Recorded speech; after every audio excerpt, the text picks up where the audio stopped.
आंखें बंद कीजिए, एक गहरी सांस लीजिए और चलिए उस दुनिया में जहां फिल्में बस कहानियां नहीं होती, एहसास होती हैं। मूवीज फिलॉसफी पॉडकास्ट में आपका स्वागत है। नमस्कार दोस्तों, मैं आपका मेजबान हूं और मूवीज फिलॉसफी के इस नए एपिसोड में हम लेकर आए हैं एक ऐसी फिल्म की कहानी जो आपको हंसाएगी, रुलाएगी और सोचने पर मजबूर कर देगी। आज हम बात करेंगे 2013 की सुपरहिट बॉलीवुड फिल्म स्पेशल 26 की, जो एक सच्ची घटना से प्रेरित है। यह फिल्म एक चालाक ठगों की टोली की कहानी है जो सीबीआई अधिकारियों के भेष में देश भर में धोखाधड़ी करती है। तो चलिए बिना देर किए इस रोमांचक कहानी में डूबते हैं और देखते हैं कि कैसे ये चोर अपनी चतुराई से सबको मात देते हैं। परिचय: एक अनोखी चोरी की कहानी। स्पेशल 26 एक क्राइम थ्रिलर है जो 1980 के दशक की पृष्ठभूमि में सेट की गई है। फिल्म का निर्देशन नीरज पांडे ने किया है और इसमें अक्षय कुमार, अनुपम खेर, मनोज बाजपेयी, काजल अग्रवाल, जिमी शेरगिल और दिव्या दत्ता जैसे शानदार कलाकार हैं। यह फिल्म उस दौर की एक सच्ची घटना से प्रेरित है जब कुछ ठगों ने सीबीआई अधिकारियों के भेष में कई बड़े लोगों को लूटा था। कहानी में रोमांच, हास्य और भावनाओं का मिश्रण है जो इसे एकदम अलग बनाता है। तो चलिए इस कहानी को शुरू से समझते हैं। कहानी चालाकी का खेल शुरू होता है। फिल्म की शुरुआत 18 मार्च 1987 से होती है जब एक पॉश होटल में सीबीआई की वॉक इन इंटरव्यू चल रही है। अजय सिंह, अक्षय कुमार और पीके शर्मा, अनुपम खेर इस इंटरव्यू को आयोजित कर रहे हैं। सब कुछ इतना वास्तविक लगता है कि कोई शक ही नहीं कर सकता। सरकारी कागजात, सील और ऑफिशियल लेटर हेड्स सब परफेक्ट है। ये दोनों ऐसे उम्मीदवारों की तलाश में हैं जो देश से भ्रष्टाचार मिटाना चाहते हो, लेकिन असल में ये एक बड़ा स्कैम है। फ्लैशबैक में हम 26 जनवरी 1987 को पहुंचते हैं जब अजय सिंह एक स्थानीय पुलिस स्टेशन को फोन करके सीबीआई रेड के लिए अतिरिक्त पुलिस बल की मांग करता है।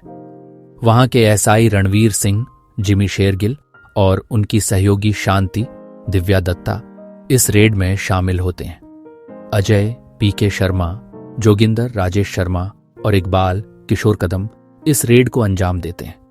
रेड एक मंत्री के घर पर होती है।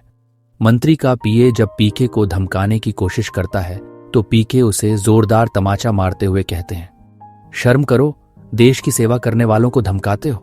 हम सीबीआई हैं, हमारा काम सच्चाई को सामने लाना है। ये डायलॉग उस सीन में गहरा प्रभाव छोड़ता है। रेड के दौरान मंत्री की पत्नी को शांति संभालती है जबकि बाकी टीम घर से नकदी, गहने और छुपा हुआ धन निकालती है। नकदी फॉल्स सीलिंग, कार की सीटों और किताबों की अलमारियों के पीछे छुपे डिब्बों से मिलती है। जब मंत्री पीके को रिश्वत देने की कोशिश करता है तो पीके उसे भी थप्पड़ मारते हुए कहते हैं, तुम्हारी काली कमाई हमें नहीं चाहिए, हमें तो बस इंसाफ चाहिए। यह सीन दर्शकों को सोचने पर मजबूर करता है कि क्या ये लोग वाकई सीबीआई अधिकारी हैं। रेड के बाद अजय और उनकी टीम रणवीर को 30 मिनट में पुलिस स्टेशन पर मिलने को कहते हैं ताकि एफआईआर दर्ज की जा सके। लेकिन जैसे ही ये लोग मंत्री के घर से निकलते हैं हमें पता चलता है कि ये कोई सीबीआई अधिकारी नहीं बल्कि ठग हैं। ये चारों अलग अलग रास्तों से अपने अपने घरों की ओर निकल जाते हैं। अजय फ्लाइट से, पीके ट्रेन से, जोगिंदर वैन से और इकबाल बस से। ये लोग फोन पर संपर्क में रहते हैं और अखबारों में खबर न छपने की पुष्टि होने के बाद अजय जोगिंदर को लूट का सामान ब्लैक मार्केट में बेचने को कहता है। चरमोत्कर्ष की ओर बढ़ती कहानी।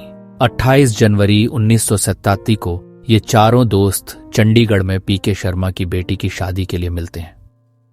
पीके अपनी बड़ी फैमिली का हवाला देते हुए अजय से एक बड़ा स्कैम करने की गुजारिश करते हैं, लेकिन अजय कहता है कि छोटे स्कैम सुरक्षित होते हैं, बड़े स्कैम में ज्यादा लोग और पैसे की जरूरत होती है। पीके हंसते हुए कहते हैं, अज्जू, जिंदगी में रिस्क नहीं लिया तो क्या लिया, बड़ा खेल खेलो, बड़ा जीतो। ये डायलॉग उनकी लालच और महत्वाकांक्षा को दर्शाता है।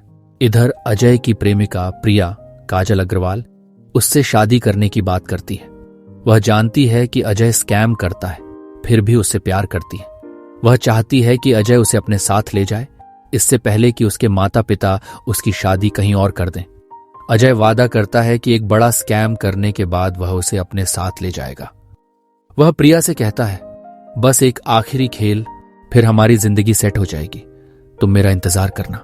उधर असली सीबीआई अधिकारी वसीम खान मनोज बाजपेयी इस गैंग को पकड़ने के लिए कमर कस लेता है। वह रणवीर सिंह के साथ मिलकर इन ठगों को पकड़ने की योजना बनाता है। रणवीर को पहले की रेड में अपनी नौकरी गंवानी पड़ी थी क्योंकि मंत्री ने इस मामले को दबा दिया था। वसीम और रणवीर इस गैंग के पीछे पड़ जाते हैं। वसीम कहते हैं, चोर कितना भी चालाक हो कानून की नजर से नहीं बच सकता, मैं इसे पकड़ कर रहूंगा। चरमोत्कर्ष, आखिरी रेड और बड़ा धोखा। अजय और उसकी टीम कोलकाता में एक ट्रेडर के यहां इनकम टैक्स रेड की योजना बनाते हैं, लेकिन वहां पहले से ही सीबीआई की रेड चल रही होती है। अजय अपनी चतुराई से स्थिति को संभाल लेता है और दूसरी जगह रेड कर देता है। इस खबर को अखबार में छपवाने के लिए वसीम जोर डालता है ताकि ये लोग डर जाएं। अखबार में खबर देखकर अजय और पीके मुंबई में अपनी आखिरी और सबसे बड़ी रेड की योजना बनाते हैं। वसीम और रणवीर पीके के फोन को टैप करके उनकी योजना का पता लगा लेते हैं। वे मुंबई में इनके होटल तक पहुंच जाते हैं और पीके को धमकी देकर रेड की जानकारी हासिल कर लेते हैं। वसीम ज्वेलरी स्टोर को अपने कब्जे में ले लेता है और असली गहनों को वर्कशॉप में शिफ्ट कर देता है, जबकि स्टोर में नकली गहने रखे जाते हैं। लेकिन अजय और उसकी टीम फिर से सबको मात दे देती है। वे वर्कशॉप पर रेड कर देते हैं और सारे असली गहने लूट लेते हैं। अंत में पता चलता है कि रणवीर सिंह भी इस गैंग का हिस्सा था। उसने शुरू से ही वसीम को धोखा दिया था। वसीम जब यह समझता है तो हंसते हुए तालियां बजाता है और इस शानदार चोरी की तारीफ करता है। बाद में अजय वसीम को 100 रुपए का मनी ऑर्डर भेजता है जो उसने उससे लिया था, साथ में एक संदेश के साथ कि वह एक ईमानदार अधिकारी की कमाई नहीं चुरा सकता। निष्कर्ष, चालाकी की जीत। फिल्म का अंत शारजाह क्रिकेट स्टेडियम में होता है, जहां अजय, पीके, जोगिंदर और इकबाल अपनी पत्नियों के साथ क्रिकेट मैच का आनंद ले रहे होते हैं। ये फिल्म हमें सिखाती है कि चालाकी और बुद्धिमानी से कुछ भी हासिल किया जा सकता है, लेकिन साथ ही यह भी सवाल उठाती है कि क्या ऐसा करना सही है। स्पेशल 26 एक ऐसी फिल्म है जो हमें हंसाती है, रोमांचित करती है और सोचने पर मजबूर करती है। तो दोस्तों, यह थी स्पेशल 26 की कहानी। अगर आपने यह फिल्म देखी है तो हमें बताएं कि आपको यह कैसी लगी, और अगर नहीं देखी तो जल्दी से देख डालिए। मूवीज फिलॉसफी के इस एपिसोड को सुनने के लिए धन्यवाद, और अगले एपिसोड में मिलते हैं एक नई कहानी के साथ। नमस्ते।